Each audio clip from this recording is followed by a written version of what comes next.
Yo, yo, yo, how's it going, everyone? Welcome to episode 28 of The Life and Suffering of Sir Brent Brant, and he's a friend of the people, apparently.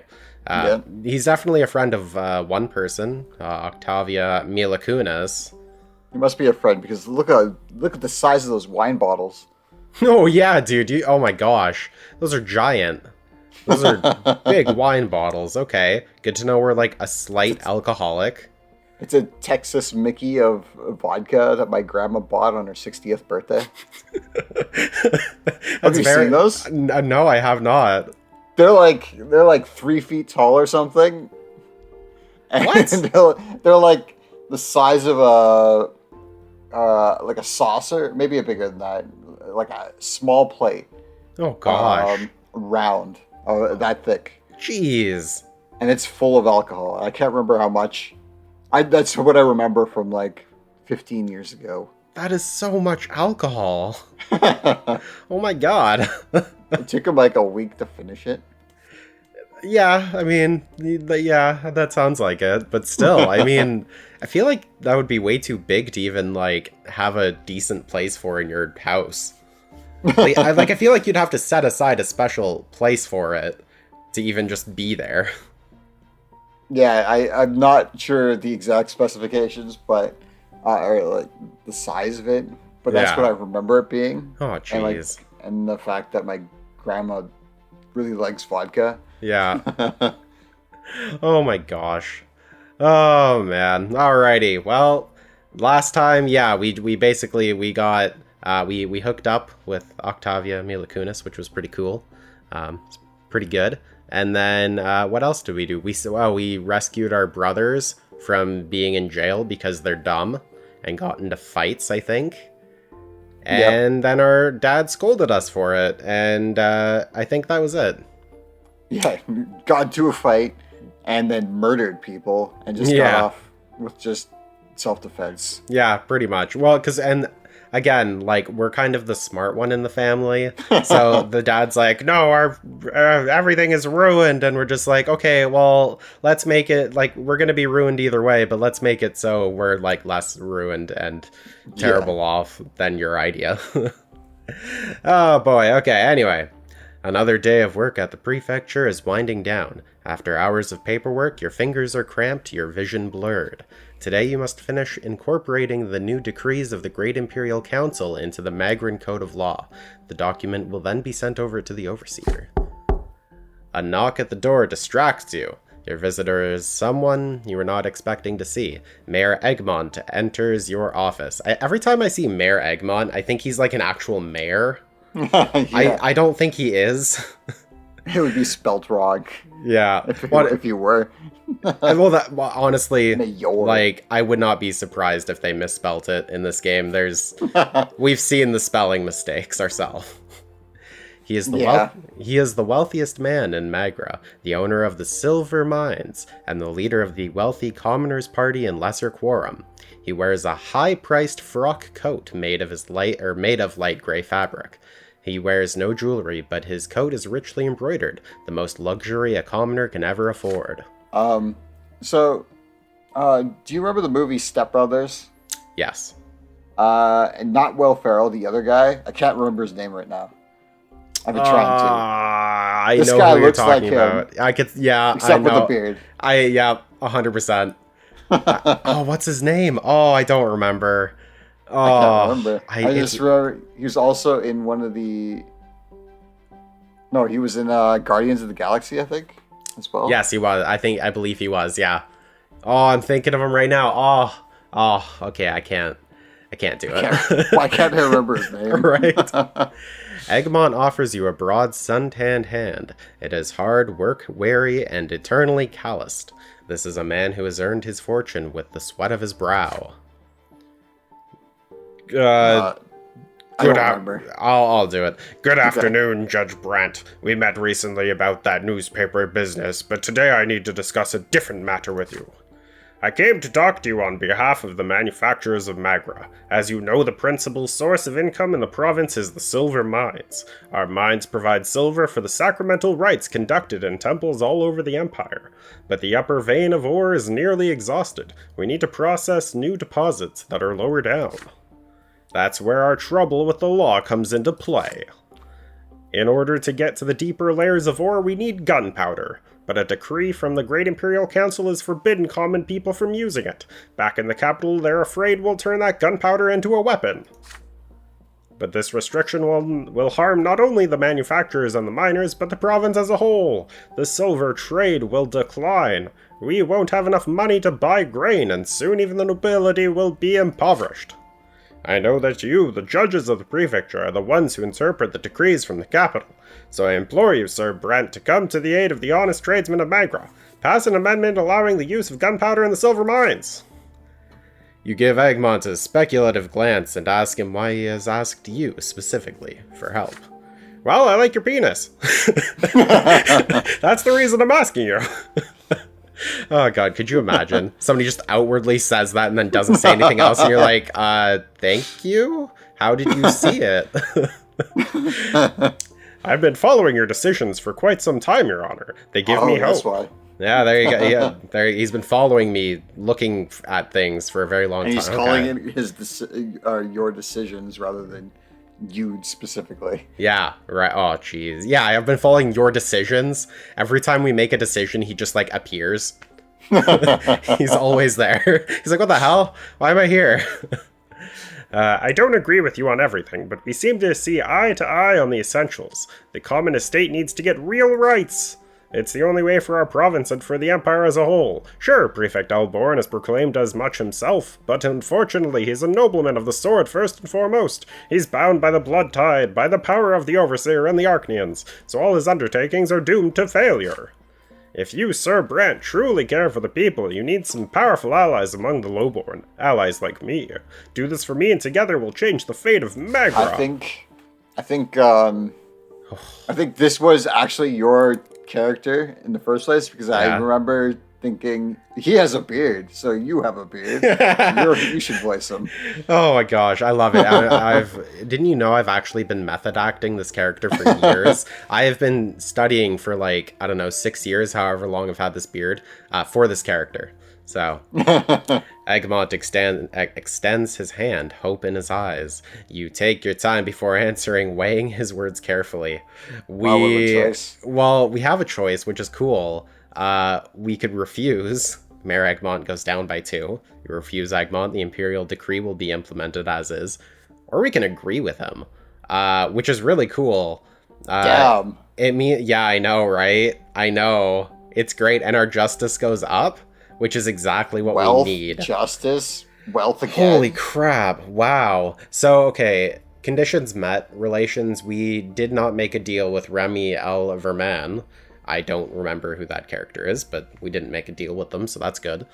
But yeah, wealth of Magra up by 2, justice up by 2, which puts us into the 9, which is exactly what we need to get the ending we want, which is amazing.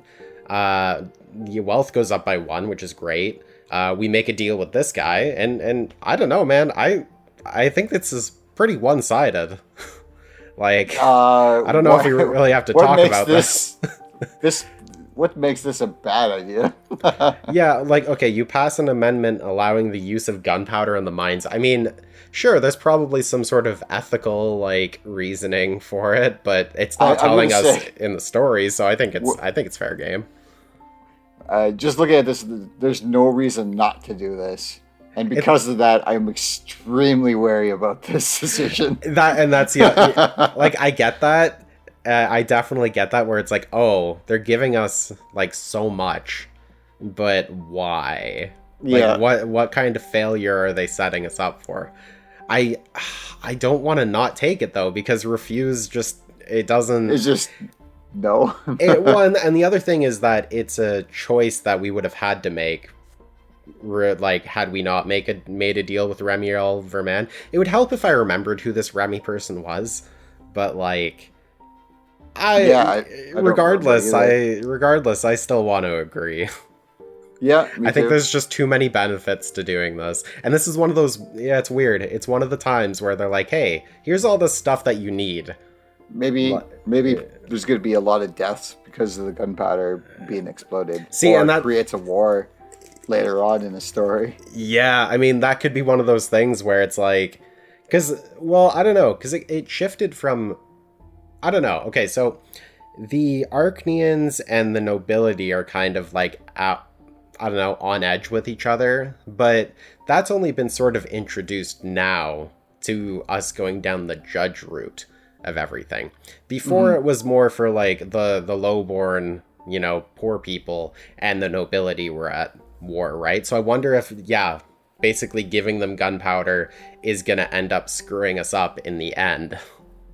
Yeah. Because we gave them gunpowder, and now they're like, hey, now we've got gunpowder to go kill the nobility. So let's go to... we very well could just be overthinking this. Yeah. I'm gonna click agree. I agree. Okay, cool. Cool. You take his friend of the people. I guess it's still the same. Yeah, yeah. You take his hand. Egmont gives you a strong handshake. You tell him that you share his apprehension and understand that silver is crucial to the province.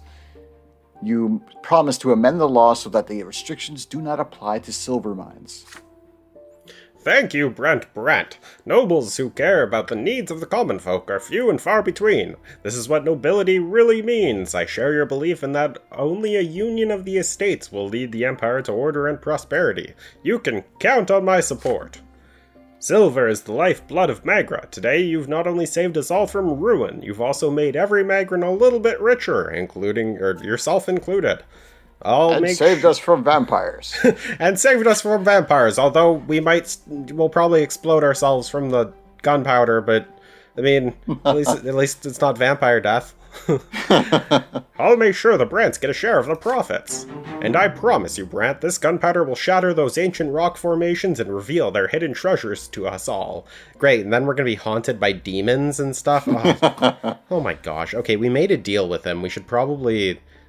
see, you and Mayor Egmont made a deal to legalize gunpowder for mining purposes. Okay. And, well, it does say for mining purposes, so it's not like...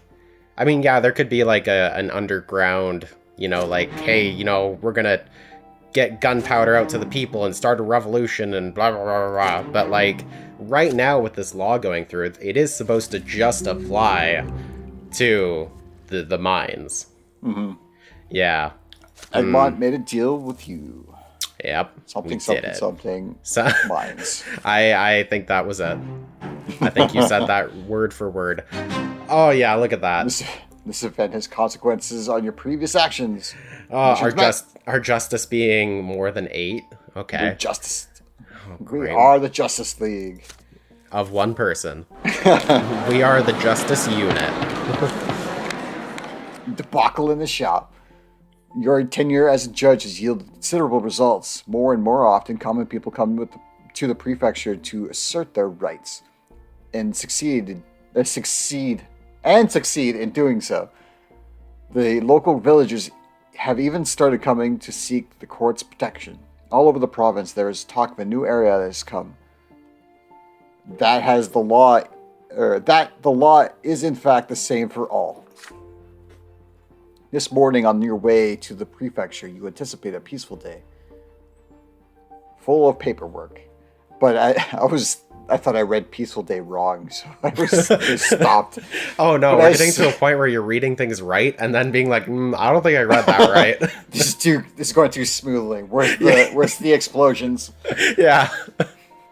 But as soon as you enter the office, Elborn rushes in after you. Oh. This one's my definitely your character. I absolutely don't remember. Wait, what was this? This was the Vegeta dude, right? Yeah. Don't you sit down. Don't sit down, Brent. You've been assigned an urgent investigation. This morning, a tradeswoman, old Miss Steiner, came to the prefecture with her 2 grandchildren. She demands that we punish Sir Elverger for setting fire to her shop and trying to rob her. It's not quite Vegeta anymore because I think I want to do it. But I'll find it soon. You'll get back to it. Well, the Steiners has just finished writing the complaint when Valverger himself came bursting in. He immediately sued the Steiners for his own murder. Dun, dun, dun. Of crows. I've come to warn you, Brant. Even though the Steiners were acting in self-defense, you still have to find in favor of Valverger. You're surprised to hear this from Elborn, seeking your perplexed look. The prefect frowns. And I realized I was supposed to just read that. I heard you laugh, and I'm like, what's wrong here? And then I finished it like, oh, that's wrong. See, and now you want to read this part in your normal voice. I'll explain. Before lowborn shopkeepers like the Steiners wouldn't have dreamed of suing a nobleman. Everything was always decided in favor of the nobility, as you may recall. But now the law has more power. Our efforts have not been in vain. The law, it's over 9,000! However, now we're talking about the murder of the nobleman by commoners. I'm afraid these changes have been too drastic. The governing elite of the province are watching our every step. Justifying the murder of a nobleman would be going too far. The overseer of the magistrate might well decide it's time to take back the common people's rights. But we can't let that happen, Brent. Court is in session. You are presiding over the Board of Justice. One bench is occupied by a somber Maximilian Elverger. His papers state that he is a nobleman of the sword living off his estate. He strokes the pommel of a sword, gesturing really weirdly, nervously, and breathes heavily, ready to explode in a fit of rage. Ready to explode in a fit of cum. It's very, yeah. He uses a lot of euphemisms just so he can do this in public. Exactly right. I like to think, what is it? Maximilian Verger. I just read as Maximilian Pegasus from Yu-Gi-Oh! Yeah. Hello, Yu-Gi boy. Sir Brant boy. On the other bench, you see the Steiners, the low-born owners of the well-known jewelry store. Anne Steiner, a short, wizened woman wrapped in several layers of dark silk, looks defiantly at Elverger. I was going to say definitely, but for some reason my mind automatically said that, but I still read it as definitely, so just keep that in mind. So that means I screwed up my saying, but I said it right. That's what I'm getting at there. Oh my god. Her two grandchildren stand silently behind her, their faces impassive. I think it's because I immediately thought of Jack's films. That your grammar sucks. Oh. And when I see definitely, I immediately want to say defiantly. Defiantly? And that's what happened. Oh, that's hilarious. My squad noticed the fire at the Steiner's shop. We stormed in and saw those Steiners standing over the dead body of Sir Elverger and watching it crumble to dust. The old woman shouted that she had to go to the prefecture, so we brought her and her grandchildren here. The Sir Elverger suffered a lesser death before our very eyes. Miscreants! Those low-born scum killed me! You sternly call the noblemen to order. The commoners will speak first. Sir Elverger showed up to our shop at dawn and started banging on the door. We opened despite him being completely drunk, scarcely able to stand on his feet. I'm about to die. She just like keels over. She just keels over, and that's the end. now she's just speaking from the grave. Yeah. Her ghost comes up. She's like, "Oh, I didn't know when that was gonna happen. Okay." He demanded to see our pearls. Well, what could I do? I showed them to him, and then he started sweeping our pearls right into his own pockets. I tell him those pearls are not free, sir, but he draws his sword. I'm a nobleman. He says, everything should be free for me, such in your lot. He yells, your lot is work for me. Well, I explain that the pearls cost 20 coins, so he takes a lit lamp and smashes it on the floor, and then he charges at me with a sword. My grandchildren came to my rescue. They went and pushed him, They used no weapon naturally. Sir Elverga hit the temple against a showcase and fell. We came to see how he was, but he was already dying. We didn't kill him, his own anger did. So I didn't come here to confess to murder, but to ask you, Your Honor, to protect our family against this bloodsucker. Hey, I thought we got rid of the vampires. What the hell? Come on, what? No! Man! Jeez. They've learned to acclimate to the new attacks. Yeah. As soon as we introduced gunpowder, they just became immediately resistant to gunpowder. Specifically gunpowder. We had a hard time putting the fire in the shop out after what that rascal did. Wait, when I said silver, I think I was thinking of werewolves. Because silver... Oh, yeah, silver. Or changelings. Yeah, I was thinking of gunpowder with a silver bullet, or like guns with silver bullet. Is that werewolves or vampires? It's werewolves. Oh. Yes, that's correct. And then also, the reason why I thought about silver for vampires is because most mirrors are made of silver back then, from what I remember. Yeah. And that's why it was a weakness, because mirrors. Yeah. But, and a lot of mirrors were made out of like silver handles and stuff. It's like really polished silver. That's why it looked reflective. Yeah, no, that makes sense. Verger. I guess. Did I do a voice for this guy? You literally just did a voice for him before my character did. Okay. I think it was just growly voice. You ungrateful old hag. You should have been delighted that I was taking your pearls. All of the high society would be blah, blah, blah. You are a blasphemer too. Not knowing your lot, the lowborn must not contradict us nobles. It's forbidden. I know my lot. I'm supposed to be I'm supposed to command. So I'm in the right when I take what I want for the noble. Rabble. Shit. This voice is hard to like read and do it at the same time. So I'm in my right when I take what I want from the rabble, and his honor, the judge will agree with me. Your honor, I appeal to you, one nobleman to another. It's simply an outrage. This voice is really hard to do for some reason. For the rabble to behave like this, those little shopkeepers took my first life from me. Me, the heir of the Elverger legacy controllers. I demand that the Steiners be hanged at once, or burned at the stake, since they follow the heresy of Fotis. Only the heretics deny their lot.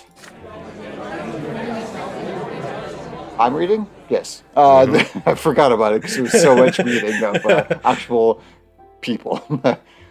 There is a commotion at the courtroom. Those who came to support the Steiners are infuriated by the nobleman's words. Elverger. I just paused like, fuck. It's literally what I'm reading here. A word. Elverger's nobles' friends frantically demand that the lowborn be silent. Or silenced. Magic spells. You call the court to order, but to no avail. The room will not calm down until you deliver your verdict. You rub your temple. Wink, wink. Nudge, nudge. If you manage to acquit the old lady, it would set a precedent for the entire empire. The lowborn have never had the right to defend themselves with force against one another, let alone the nobles. You have the increased influence of the prefecture on your side. You could even try to illegalize the right for common people to have Magra to defend their lives.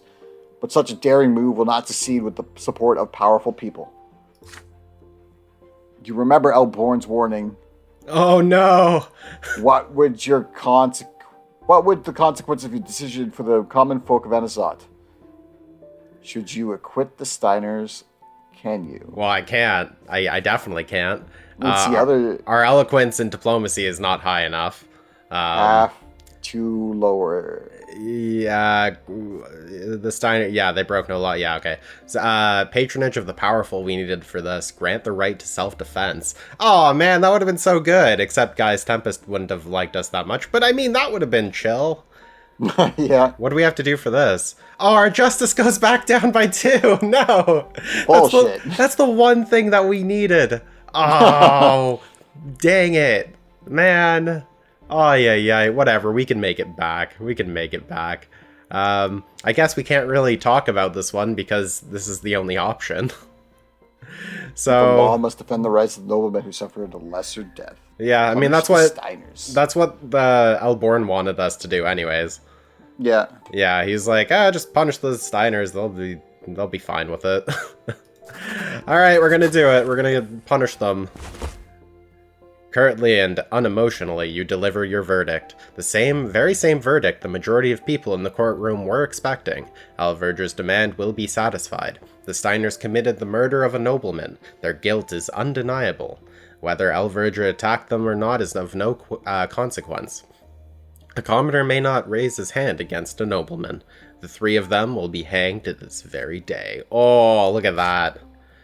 We've never expected anything good from the upper class before, so why start now? I've heard plenty of talk about your justice, but nothing's really changed. Shame on you, Judge. That's bullshit. That's because why did they actually sued him anyways? Yeah. About this? So they expected it.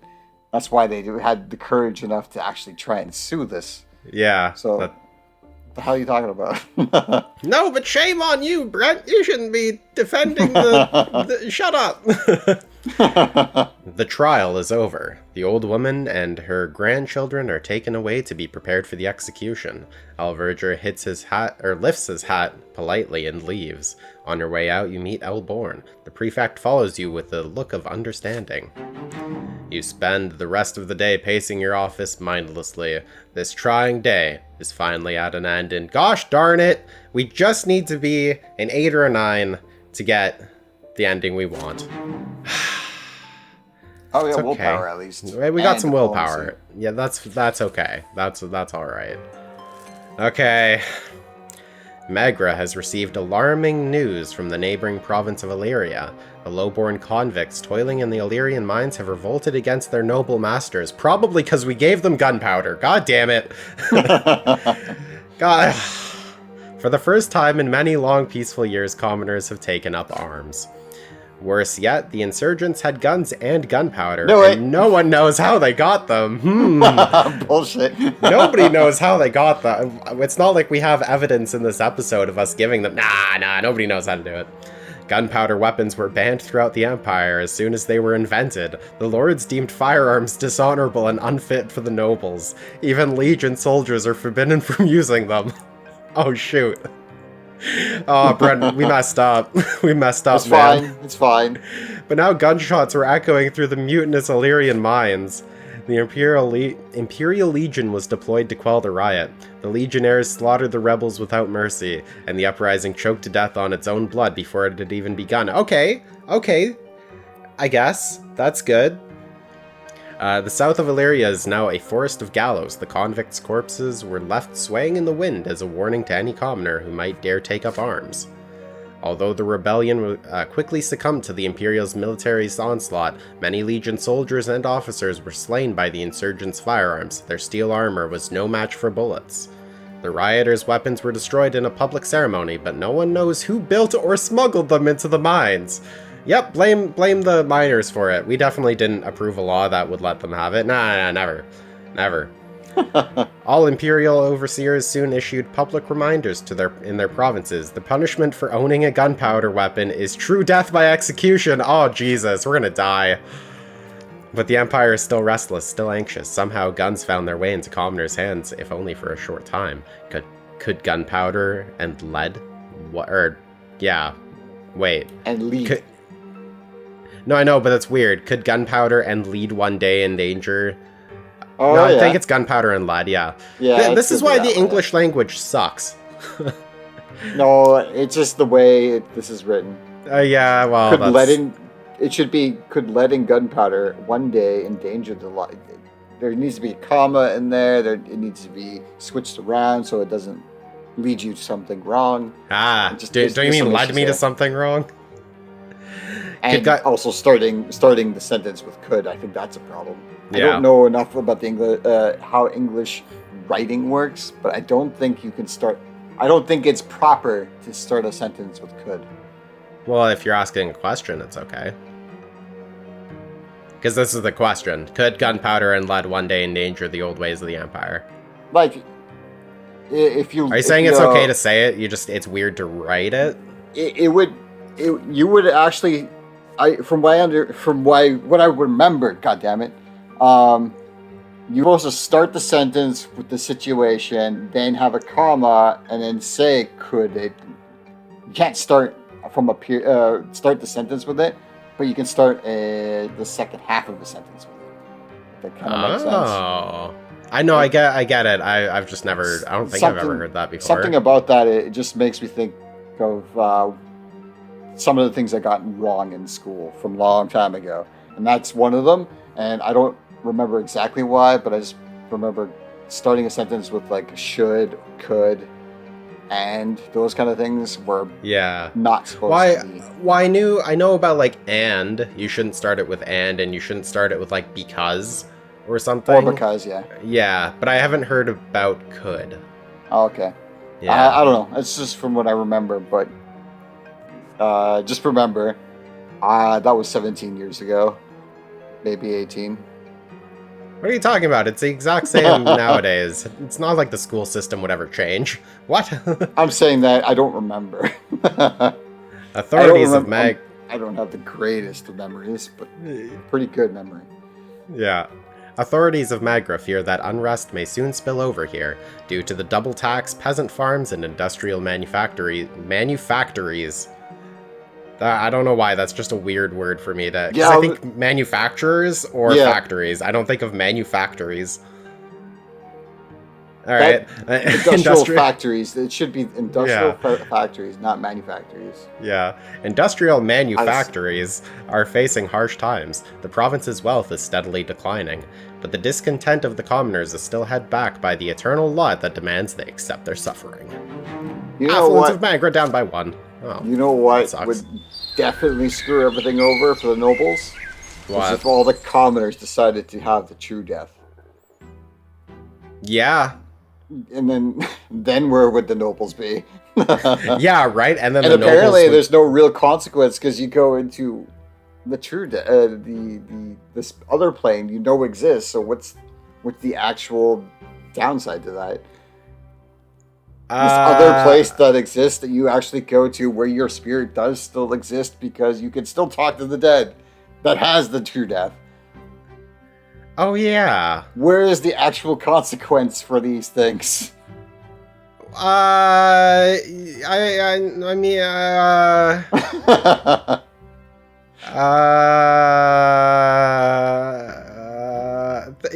Thanks for watching this episode. If you like this episode, like, comment, subscribe, hit the bell, do the things you do for everyone else, and you know, I have an answer for that question. You didn't just break the game. No. Yeah.